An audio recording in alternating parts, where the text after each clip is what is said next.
নতুন বছরের শুরুতে সকালবেলা ঘুম থেকে টেনে তুলে তোমাকে যদি বলা হয় হাতে 10 মিনিট টাইম, তাড়াতাড়ি পিকনিকের জন্য রেডি হয়ে যা, তখন ঠিক কেমন লাগে বলো তো?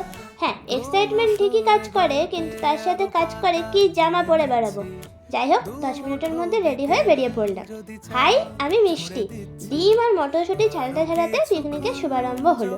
এইদিকে ব্রেকফাস্টের তোড়জোড় চলছে। ইনি তো লঙ্কাটাকে প্রায় কিমা করে ফেলেছে। যাই হোক, বেশটি করে মুড়ি মেখে গরম কফি সহযোগে ব্রেকফাস্টটা তো পুরো জমে গেছিল। তারপর একটু সাজুগুজু করলাম, ঘরে সাজার সময় পাইনি। এদিকে পাশের পিকনিকে গান চালিয়ে দিয়েছিল, তাই আমি একটু নেচে নেচ্ছিলাম।